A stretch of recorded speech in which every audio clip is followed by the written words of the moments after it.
आज देश का माहौल बहुत खराब है और सत्ता में बैठी सरकारें खुलेआम ऐसा देख रही हैं। आपने सम्मानित साथियों का एक वीडियो देखी होगी, उसमें एक नया नमूना आया है। नमूना इतना लंबा उसका तिलक, और एक क्रिश्चियन समाज को धर्म को फॉलो करने वाले एक पादरी उसके गले में हाथ डाल के बोलता है कि जवाब दो कहां से बाइबल आई, और ईसा मसीह का जन्म कैसे हुआ। तो उसमें एक लड़की सामने खड़ी थी, एक बहन। उस बहन से उसका बोलने का तरीका आप इतना देखोगे कि कितना बुरा तरीका है कि ये NSA UAPA इन जैसे आतंकवादी जो सोच है इनकी, इनसे कोई पूछे कि अगर 25 दिसंबर को ईसाई धर्म वाले अपना त्योहार मनाते हैं, बुराई क्या है, सेकुलर कंट्री है, आपकी वजह से, आप लोगों की सोच की वजह से देश के अंदर इतनी मॉब लिंचिंग हो रही है और आप लोग कर रहे हैं क्योंकि आपकी सोच बहुत आतंकवादी है। और उसके बाद मैं कहना चाहता हूं, एक दीपदास, एक हमारा भाई, हिंदू भाई, जो बांग्लादेश में एक मॉब लिंचिंग का शिकार हुआ, बांग्लादेश पर सख्त से सख्त कदम उठाने चाहिए और हमारी भारत सरकार को पूरा दबाव बनाकर, वो भी एक आतंकवादी सोच थी जो दीपदास को मारा है, वो कोई सोच ठीक नहीं है।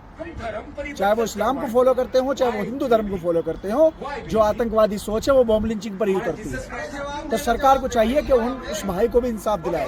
लेकिन सम्मानित साथियों, जब मैंने वो वीडियो देखी क्रिश्चियन समाज की, उसके बाद एक नया नमूना और गाड़ी में बैठ के कुछ सेंटा क्लॉज की छोटी छोटी, जो सेंटा क्लॉज की एक प्रतिमा मान लो, या वो बेच रहे थे सड़क किनारे, तो जाहिल सोच का आदमी वहां से खड़ा होकर कहता है कि हाँ मत बेचो, ये भारत है, भारत, और इसमें हिंदू, मुस्लिम, सिख, ईसाई सब धर्म के लोग रहते हैं, बुद्धिस्ट भी रहते हैं, पारसी भी रहते हैं।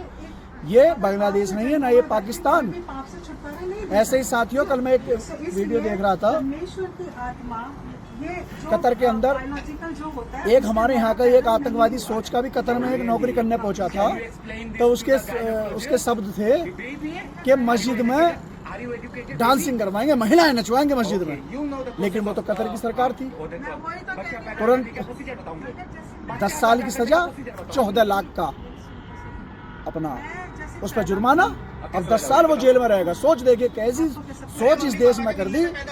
आए दिन किसी की भी मॉब लिंचिंग हो जाए, आज पता नहीं है देश के अंदर, और सरकार बिल्कुल बेपरवाह बैठी है, क्योंकि बुलडोजर के लिए तो मुसलमान चाहिए, बुलडोजर चलाने के लिए तो मुस्लिम चाहिए ना। लेकिन ये आतंकवादी सोच की इतनी सारी वीडियो साथियों देखोगे, आप हैरत में पड़ जाओगे, कैसा भारत बना दिया। ये कौन सा नया भारत है, इससे तो हमारा पुराना भारत ही ठीक था। कम से कम सभी हिंदू, मुस्लिम, सिख, ईसाई भाई आपस में रह रहे थे। और जितनी जल्दी सरकार जाग जाए, इस तरीके के गुंडे जो पाल रखे हैं, सरकार में पल रहे हैं, इन पर अगर NSA और UAPA नहीं लगी तो आप देख लेना, ये देश के लिए, हमारे के लिए सही नहीं है। हमारा देश बहुत बढ़िया है, दुनिया में एक अनमोल हमारी कंट्री है कि इस गुलदस्ते में सभी तरीके के फूल हैं और उस फूलों से ही भारत बनता है। लेकिन इन आतंकवादी सोच के गुंडों ने मॉब लिंचिंग कर करके इस देश को तबाही बर्बाद कर दिया। साथियों, मैं न्यूजीलैंड की एक वीडियो देख रहा था आज। न्यूजीलैंड में हमारे हिंदू भाई एक रैली निकाल रहे थे अपनी, लेकिन न्यूजीलैंड वासी भी विरोध करने लगे। देखिए कहां तक पहुंच गई यहाँ की जो सोच है, जो यहाँ होता है कि रैला निकाल ले, किसी मस्जिद के सामने नारे बजाने स्टार्ट कर दिए, कभी बाबर को, कभी मुगलों को। अबे मुगलों से हमारी रिश्तेदारी थोड़ी थी, हम तो भारतीय मूल निवासी, हम के मुगल थोड़ी है। लेकिन सोच को खत्म करना होगा। और मैं कहना चाहता हूँ हिंदू, मुस्लिम, सिख, ईसाई सभी भाइयों से कि देश बचाओ, देश प्रथम है, इसे बचाओ। जय भीम, जय भारत, जय संविधान, खुदा हाफिज।